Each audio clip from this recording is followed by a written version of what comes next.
Charles Osborne hiccuped nonstop for 68 years, from 1922 to 1990.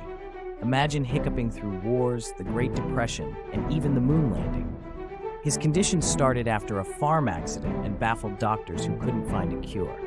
Despite this, Charles lived a full life, marrying twice and having 8 children, all while hiccuping up to 40 times a minute.